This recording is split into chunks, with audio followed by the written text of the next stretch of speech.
Irmãos, graça e paz, saúdo a todos com a paz do Senhor.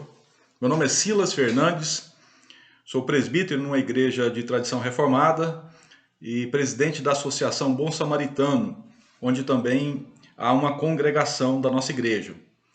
Nós implantamos lá nessa congregação, na Congregação Bom Samaritano, o método de pequenos grupos para estudar a Bíblia, né? Então são grupos que se reúnem nas casas dos irmãos semanalmente, no máximo 1 hora, para estudar a Bíblia. E nós adotamos o método indutivo, o método de interpretação da Bíblia, conhecido como método bíblico indutivo, que é composto pela observação, interpretação e aplicação. Então são 3 etapas esse método, né? Ele possui 3 etapas.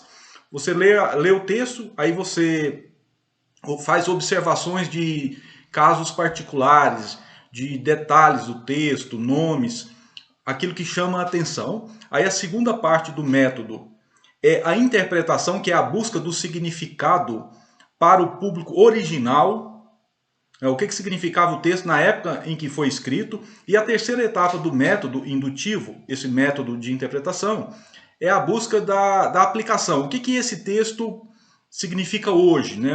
Como nós podemos colocar em prática essa mensagem que nós estamos estudando hoje, na minha vida, na vida dos irmãos. E começamos a fazer materiais em cima do livro de Mateus. Então nós começamos estudando o livro de Mateus, o Evangelho segundo Mateus, né? Usando esse método. E esses materiais nós estamos distribuindo para os líderes e vice-líderes dos pequenos grupos, né? E aí surgiu a ideia de gravar vídeos sobre esses estudos, essas mensagens, para facilitar para os líderes e vice-líderes de cada pequeno grupo e também para abençoar outros irmãos que queiram estudar a Bíblia também usando essa metodologia indutiva, né? Então a proposta nossa hoje é começar aí no Evangelho segundo Mateus, capítulo 1, do verso 1 ao verso 17, a genealogia de Jesus Cristo. A genealogia de Jesus Cristo, adotando esse método indutivo, né?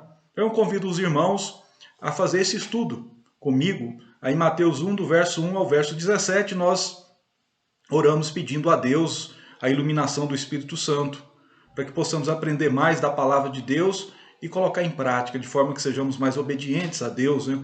Em razão de maior conhecimento, de maior intimidade, relacionamento com Deus, mediante a sua palavra. Então o texto, Mateus capítulo 1, do verso 1 ao verso 17, diz assim: a genealogia de Jesus Cristo. Livro da genealogia de Jesus Cristo, filho de Davi, filho de Abraão. Abraão gerou a Isaque, Isaque a Jacó, Jacó a Judá e a seus irmãos. Judá gerou de Tamar a Pérez e a Zeras. Pérez gerou Esrom, Esrom a Arão. Arão gerou a Aminadab. Aminadab a Naasson, Naasson a Salmão. Salmão gerou de Raabe a Boaz. Este de Ruth gerou a Obed, e Obed a Jessé. Jessé gerou ao rei Davi, e o rei Davi a Salomão, da que fora mulher de Urias. Salomão gerou a Roboão, Roboão a Abias, Abias a Asa. Asa gerou a Josafá, Josafá a Jorão, Jorão a Uzias. Uzias gerou a Jotão, Jotão a Acás, Acás a Ezequias. Ezequias gerou a Manassés, Manassés a Amon, Amon a Josias. Josias gerou a Jeconias e a seus irmãos no tempo do exílio na Babilônia. Depois do exílio na Babilônia, Jeconias gerou a Salatiel e Salatiel a Zorobabel. Zorobabel gerou a Abiúde, Abiúde a Eliaquim, Eliaquim a Azor. Azor gerou a Sadoc, Sadoc a Aquim, Aquim a Eliúde. Eliúde gerou a Eleazar, Eleazar a Matã, Matã a Jacó. E Jacó gerou a José, marido de Maria, da qual nasceu Jesus, que se chama o Cristo. De sorte que todas as gerações, desde Abraão até Davi, são 14. Desde Davi até ao exílio na Babilônia, 14. E desde o exílio na Babilônia até Cristo, 14. Amém. Irmãos, essa é a leitura do texto, Mateus 1, do verso 1 ao 17. Oramos, pedimos a iluminação do Espírito Santo de Deus, em nome de Jesus Cristo. Que seja bênção para todos nós. Primeira parte do método indutivo, perguntas de observação. Primeira pergunta que nós podemos fazer no nosso pequeno grupo, que você, como líder e vice-líder, né, do seu pequeno grupo, você pode fazer em cima desse texto. Você pode começar assim: irmãos, a família de Jesus, ela começa com quem? Ou seja, qual que é a primeira pessoa mencionada na família de Jesus, dos antepassados de Jesus, dos parentes de Jesus? Quem é a primeira pessoa que Mateus registrou nesse texto que nós lemos? Aí você espera um pouco, deixa as pessoas responderem, né? Eu não falei antes, mas esse método indutivo, ele não é um método conteudista. O líder, ele não pode só ele falar, ele tem que usar todas as estratégias para que todas as pessoas participem, né? Então é por isso que ele é feito com perguntas, né? Que a pergunta facilita a participação das pessoas. Então é um método participativo. Não é como, por exemplo, numa pregação expositiva, que apenas uma pessoa expõe a palavra de Deus, que é um método muito importante também, mas nesse caso de pequeno grupo, de cultos familiares, culto doméstico, né, o método participativo ele tem apresentado resultados melhores. Então você começa com a pergunta: a família de Jesus começa com quem? Está aí no verso 2. Então a família de Jesus começa com Abraão. Ao verso 2 que diz: Abraão gerou Isaac, Isaac Jacó, Jacó a Judá e seus irmãos. Primeira pessoa da família de Jesus registrada pelo apóstolo Mateus. Quem é? Abraão. Segunda pergunta: quais são as mulheres mencionadas na família de Jesus? Quais são as mulheres? 4 mulheres são mencionadas por Mateus. As 3 primeiras, ele indica os nomes. A quarta mulher, ele menciona, mas não usa o nome dela. Então, as respostas, verso 3, 5, 6. Ao verso 3, tem a menção da primeira mulher da família de Jesus. Judá gerou de Tamar a Pérez. Então, primeira mulher, Tamar, a mãe de Pérez. Sabemos lá pelo livro de Gênesis que Tamar era nora de Judá. Então, ela teve um filho com o sogro. Judá não cumpriu a lei antiga com relação a ela, e ela enganou o sogro e teve um filho com o sogro, que foi Pérez. A segunda mulher está no verso 5. Salmão gerou de Raabe a Boaz. Então a segunda mulher é a mãe de Boaz. Quem é a mãe de Boaz? Raabe. Essa mulher, nós sabemos, lá no livro de Josué, ela era prostituta na cidade de Jericó. Quando os espias hebreus vão a Jericó, ver como que era a cidade, as fortificações, né, o exército de Jericó, essa mulher, Raabe, ela protege os espias hebreus. Eles ficam na casa dela e em razão dessa atitude, ela é poupada e a família dela também. Quando os hebreus invadem Jericó, a cidade é destruída, ela sobrevive, né, com a sua família e passa a integrar o povo de Deus no Antigo Testamento, e não só a integrar, como nós vemos aqui nesse registro, que ela faz parte da família de Jesus, dos ascendentes de Jesus, dos parentes antigos de Jesus Cristo, né? Raabe, a segunda mulher mencionada. A terceira mulher também está aí no verso 5. Na segunda parte do verso 5, quer dizer, Boaz, vamos ler todo o versículo. Salmão gerou de Raabe a Boaz, de Ruth gerou a Obed, e Obed a Jessé. Então a segunda mulher, a terceira mulher mencionada na família de Jesus é Ruth, a mãe de Obed, a avó de Jessé. Nós sabemos que Jessé é o pai do rei Davi. Então Ruth é a terceira mulher mencionada na família de Jesus. E a quarta mulher é aquela que o nome dela não é mencionado nesse relato aqui, está no verso 6. Jessé gerou ao rei Davi, e o rei Davi a Salomão, da que fora mulher de Urias. Então a quarta mulher é essa, da que fora mulher de Urias, ou seja, a mãe de Salomão. Quem foi a mãe de Salomão?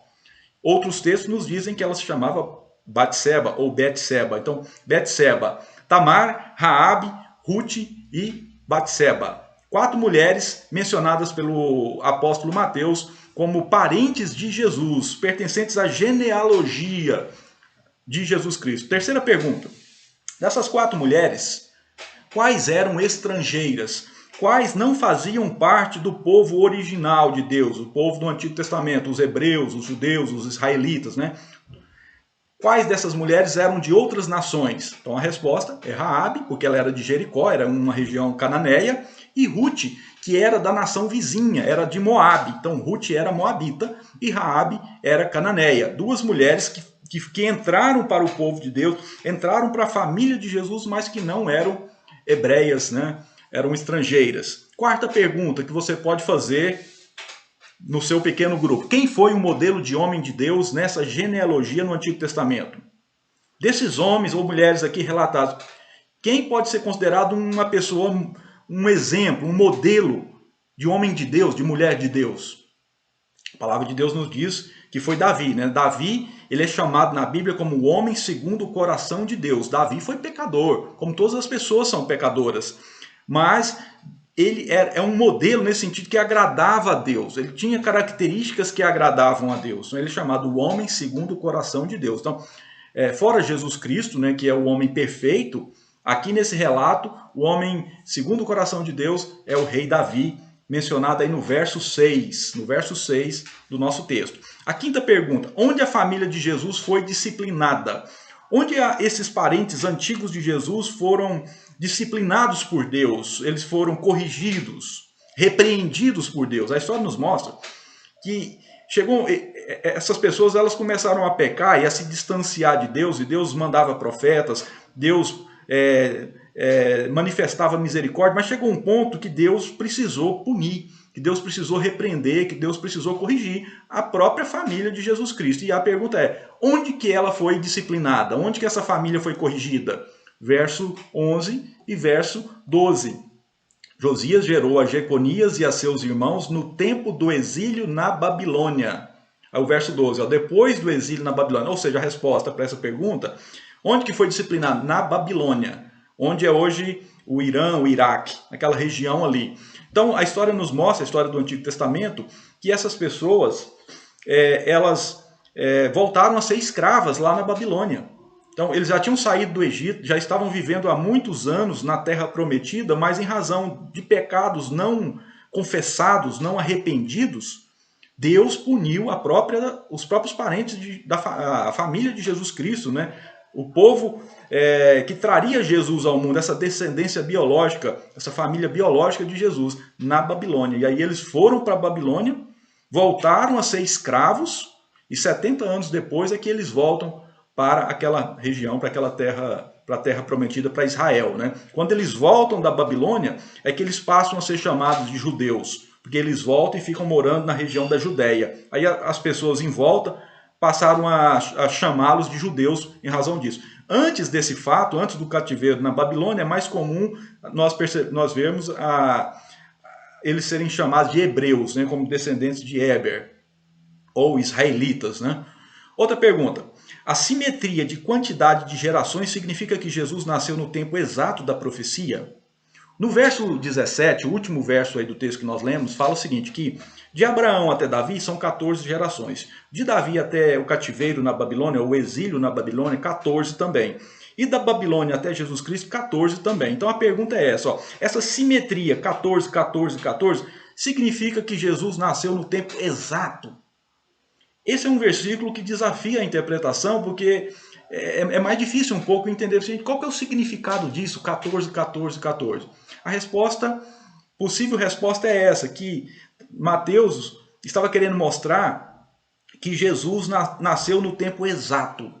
Apesar de tudo que aconteceu, dos pecados, da rebeldia, da desobediência, dos 70 anos na Babilônia, do tempo para voltar para a terra prometida, tudo aconteceu no tempo exato. Jesus nasceu no dia exato, conforme o plano eterno de Deus. Em outras palavras, Deus não foi pego de surpresa pelo pecado humano, pela maldade humana.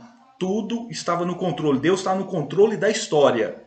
Então, essa provavelmente foi a intenção do autor do livro, colocando essa simetria de gerações, 14 gerações, 14, 14, para mostrar esse domínio, essa soberania de Deus sobre os acontecimentos históricos. E a última pergunta dessa primeira fase do método, que é a fase de observação, você poderia fazer essa aí. O que significa, irmãos, a palavra Cristo? O que significa Cristo? Aí no verso 16, a palavra de Deus diz assim, e Jacó gerou a José, marido de Maria, da qual nasceu Jesus, que se chama o Cristo. O que significa Cristo? Uma palavra tão comum no Novo Testamento. O que significa Cristo, né? É uma pergunta importante. Cristo significa ungido. Então, Cristo não é um nome. O nome de Jesus não é... Cristo não faz parte do nome dele, é um título. O nome é Jesus. Agora, o título é Cristo, significa ungido. É uma pessoa que está cheia, que foi ungida, preenchida pelo próprio Deus. Então, é o Messias prometido no Antigo Testamento, é o Cristo. Então a palavra Cristo é no idioma grego, significa ungido. Messias significa também ungido, só que é no hebraico. Então Cristo e Messias são sinônimos, mas Cristo é no grego e Messias no hebraico. E tem essa ideia, a pessoa preenchida, ungida por Deus. Então nós terminamos aqui essas perguntas de observação. Essas perguntas elas vão gerar uma participação, né? As pessoas vão responder, são perguntas simples, e vão ajudar a chegar à interpretação desse texto. Qual que é o significado desse texto para as pessoas daquela época? Então Mateus escreveu, nós sabemos que Mateus escreveu esse livro para os judeus, para os cristãos judeus. Qual que era a mensagem, o significado disso para aquela época? Então é a segunda parte, perguntas de interpretação, o significado para as pessoas daquela época. Nós ainda não estamos pensando em nós, o que isso significa para nós hoje. Essa é a terceira etapa. A segunda é, o que essa mensagem, essa história da genealogia, os antepassados de Jesus, os parentes de Jesus, o que isso aqui significou para as primeiras pessoas que leram esse evangelho, o evangelho segundo Mateus? O que elas entenderam naquela época? Então, essas perguntas são para nos ajudar a chegar a essa interpretação, descobrir esse significado para as pessoas daquela época. A primeira pergunta: Deus prometera para Abraão fazer dele uma grande nação e abençoar seu nome? Deus fez essa promessa para Abraão um dia de abençoar, fazer dele pai de uma grande nação, tornar o nome dele conhecido no mundo inteiro? Deus fez essa promessa para ele? A resposta, sim. Deus fez essa promessa para ele, conforme nós vemos lá em Gênesis 12, 2. Deus aparece para Abraão e faz essa promessa para ele. Aí a pergunta é, irmãos, na pessoa de Jesus Cristo, Deus cumpre essa promessa que ele fez para Abraão? Quando Jesus vem para o mundo, quando Jesus nasce, Deus está cumprindo a promessa antiga que ele fez para Abraão de ser pai de uma grande nação, de tornar o nome dele grandioso? A resposta é sim. Deus consumou a formação da família que começou com Abraão. Então a família de Deus, ela começa com Abraão. E quando Jesus, o próprio Filho de Deus, vem para a terra, essa família, ela se torna uma família espiritual, uma abrangência muito maior. Então há um elemento de consumação do próprio Filho de Deus, descendente de Abraão, vindo para a terra. Então Deus cumpre sim a promessa antiga feita a Abraão na pessoa de Jesus Cristo. Segunda pergunta: o que Mateus queria provar aos judeus com a genealogia de Jesus? O que ele queria mostrar, ensinar para os judeus naquela época, os cristãos judeus, né, que estavam lendo, ou os judeus que ainda não eram cristãos, que liam esse texto? O que ele queria provar ou ensinar?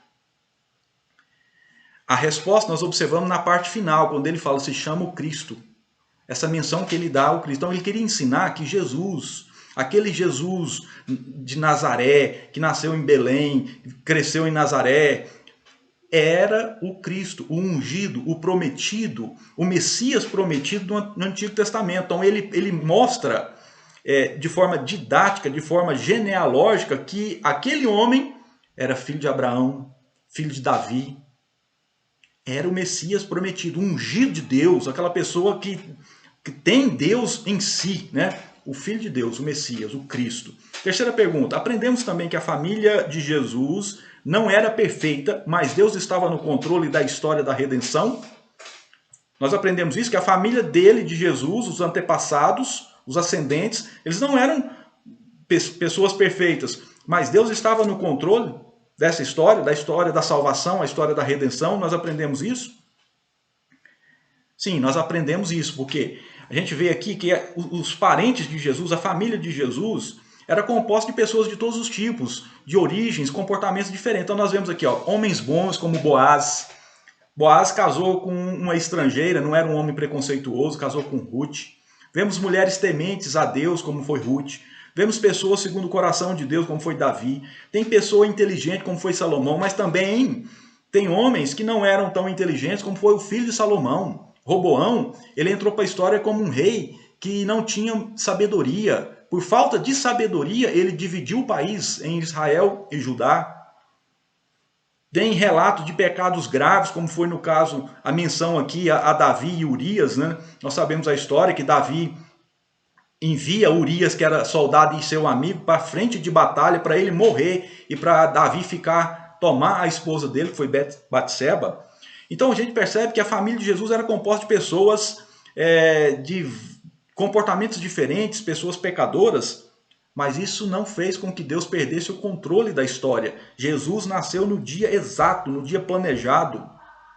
e aquela simetria 14, 14, 14 destaca esse fato, o controle, a soberania de Deus sobre a história. Quarta pergunta de interpretação. Essa história também ensina que até a família de Jesus foi disciplinada por Deus quando pecou. Quando ela pecou, não se arrependeu, chegou um momento que Deus castigou a própria família, os próprios antepassados, ascendentes de Jesus? Sim, ensina. Deus não passou a mão, Deus não desconsiderou o pecado não confessado, não arrependido. Os próprios parentes antigos de Jesus, eles foram enviados por Deus para Babilônia, onde eles foram castigados. E depois eles voltaram para a Terra Prometida, para Israel, né, para a Palestina. Então aqui nós também terminamos a segunda etapa, a interpretação. Nós já fizemos perguntas de observação, chegamos à interpretação, quer dizer, o significado para aquela época antiga, o que significava, o que o autor queria mostrar naquela época, e aí agora nós temos condições de chegar na terceira e última fase do método indutivo, que é a aplicação. O que isso significa para mim? Então, perguntas de aplicação. O que esse texto nos ensina hoje? Como nós podemos colocar em prática isso hoje? Né? Como que eu posso colocar na minha vida esse ensino? O que esse ensino pode mudar no meu dia a dia? Então tem algumas questões aqui para a nossa reflexão. A primeira, os judeus não queriam aceitar que Jesus era o Cristo, o Salvador, o ungido de Deus. Será que muitas pessoas também se comportam dessa forma, resistindo ou duvidando desse fato? Será que muitas pessoas hoje não estão se comportando do mesmo jeito que o público original de Mateus se comportava? Não queria aceitar que aquele homem era o Cristo, o ungido? Hoje as pessoas também não se comportam da mesma forma, duvidando, não querem aceitar? Essa é uma questão prática. Outra questão, se a família de Jesus era composta por pessoas imperfeitas e pecadoras, como nós lemos aqui, por que às vezes ficamos reclamando das pessoas da nossa família, como se esse fato pudesse comprometer o controle de Deus sobre a nossa história? A família de Jesus tinha pessoas que eram pecadoras, pessoas, nós vemos aqui relato de ex-prostitutas, né? Pessoas que cometeram outros pecados, como Davi, que foi acusado do homicídio de Urias, Roboão, que dividiu o país, Judá, que teve um filho com a própria nora. Mas esse fato comprometeu o controle de Deus? Não, não comprometeu. Não comprometeu o controle de Deus sobre a história. Outra questão, a família de Jesus demonstra que Deus está no controle de todas as coisas, conduzindo a história. Teve pecados graves, teve o cativeiro, 70 anos lá na Babilônia, né? Mas conduziu ao nascimento de Jesus. A pergunta é, você confia que Deus está no controle da história da sua vida? Como Deus esteve no controle da história da família de Jesus, você confia, você aceita, você percebe que Deus está no controle da história da sua família? E a última questão prática, se Deus puniu com o cativeiro a própria família de Jesus, podemos presumir que nós seremos poupados se não nos arrependermos dos pecados? Em outras palavras, quando foi necessário, Deus castigou, puniu os antepassados de Jesus Cristo. Nós podemos achar que na nossa família, na nossa história, vai ser diferente se a gente não se arrepender? Que Deus vai desconsiderar a nossa maldade, o nosso pecado? Se nós não confessarmos, não nos arrepender, nós podemos chegar a ter essa presunção? Que Deus vai ser misericordioso conosco? Vendo que, quando foi necessário, Ele castigou a própria família real, da qual no futuro nasceria Jesus Cristo, o Filho dele? Então, irmãos, são questões práticas de aplicação. E aí nós chegamos ao fim do estudo dessa primeira perícope do Evangelho segundo Mateus, que é a genealogia de Jesus. Nós pretendemos, com a graça de Deus, misericórdia de Deus, seguir até o final do Evangelho de Mateus, e você é nosso convidado a nos acompanhar nesse estudo indutivo do Evangelho segundo Mateus. Que Deus possa te abençoar, que Deus possa abençoar essa estratégia, né? Que você, se já tem um pequeno grupo, que Deus te fortaleça para esse pequeno grupo frutificar. O pequeno grupo é uma estratégia de crescimento da igreja, né? Não é para dividir a igreja, mas é uma das estratégias que Deus usa para abençoar, para levar a palavra a outras pessoas. Então, que Deus te abençoe. Nós encerramos. Amém.